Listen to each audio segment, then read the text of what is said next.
Markets are calm today, up and down, not showing any direction.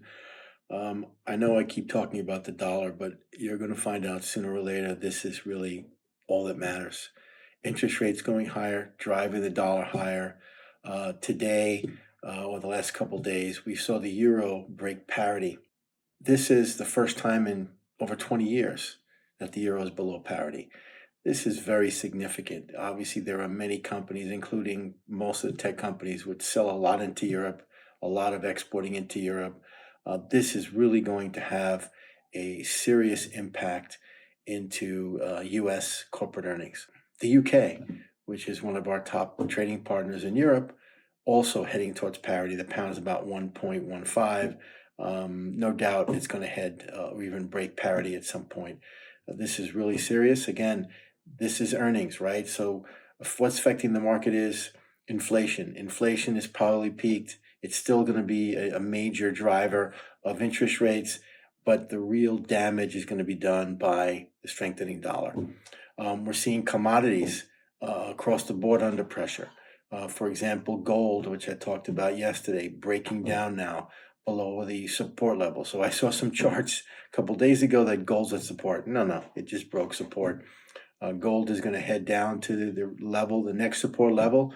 If you're looking for a technician, 1400, between 14 and 1500, that's where I would probably get involved because you're going to get a flush as gold breaks, almost a 2.5 year support level, and with rates probably going to pick up another 100 basis points in the next Fed meeting and another 75 to 100 the next meeting. Gold's going to go down, as will commodities overall. But this is just a temporary thing. I think commodities are on the beginnings of a bull market. So I'd be a buyer. Same with emerging markets in the short term to the end of the year. Stay away from Brazil. Stay away from Turkey. Stay away from China, no matter how cheap it looks. These commodities are going lower. And again, focus on the dollar. This is what really matters.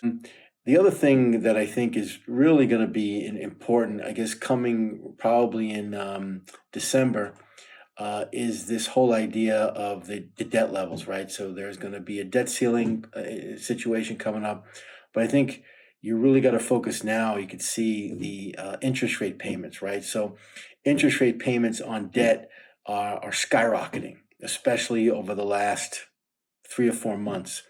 They're now close to $500 billion, and a lot of this debt hasn't even been reset, right? So remember, during the March to zero, the Fed's March to zero with interest rates, the government is really more during the Obama administration refinanced a lot of debt. Instead of refinancing 30-year, they started refinancing very short term. Again, through the last administration, Trump administration, instead of doing 20-year bonds, 15-year, they did 1 year, 2 year bonds max, 6-month paper. So the U.S. has been financed, but with short-term debt. And if you guys remember back in the 2008 crisis, take Bear Stearns, for example. Bear Stearns, Lehman Brothers went under because they financed illiquid long-term investments, meaning mortgages, with overnight paper. This is the same exact thing. So this paper is going to come due, and certainly this administration is not going to refinance because it's not going to float 30-year paper. They're going to try to do short-term. And when they do, interest rate's going to be double. So theoretically, if we look at the interest rate payments today, the U.S. government payments, they should double. So we should be heading towards $1 trillion interest rate payment. I mean, I can't even tell you what that's going to do to the perception and to the dollar, right? So we're talking about the dollar today being too strong. It's going to reverse. As soon as Powell reverses, and he's itching to reverse, you're going to have this issue with payments.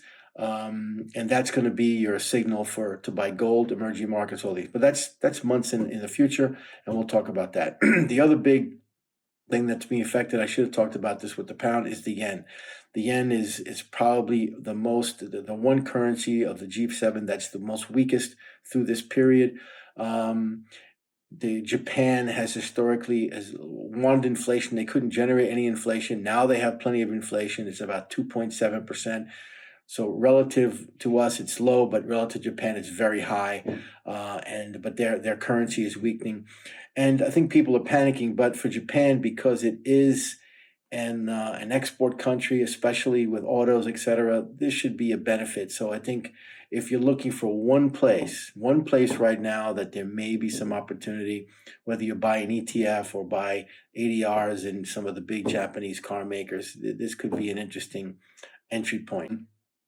The other thing that's really dangerous, or at least going to be an indicator for everyone who's looking to really just whether to get long, whether to get short, whether to get out of the market, is you got to watch high yield spreads. If you look at the high yield indexes spreads, they've started to widen. They're going to go significantly higher, and this is again, why were they so tight? Well, because when rates are zero, you know, even crappy companies can stay awake, right? Can stay alive, right? They call them zombie companies. They can borrow money at almost no cost, and they can stay alive. Well, that's no longer the case. So you're going to see a lot of problems in the high yield market. I think that since a lot of the high yield bonds are in energy, it's being kind of buffeted right now because energy companies doing well. But overall, you're going to see high yield spreads begin to, and once they start to break, that's when you really need to be really careful on this equity market. So you watch. There's a lot of high yield CDX spreads. You can find them out there, but this is something you really need to start paying attention to. Some random things that I think are really important today. If you look at today, the net worth of households, this is something that again is very disturbing, right? So the household net worths are collapsing. And this is, where this economy is not doing very well. Household net worths are not doing well. United States is a consumer-driven economy. So if we have households net worths not doing well, real estate market is beginning to crumble, stock market has problems.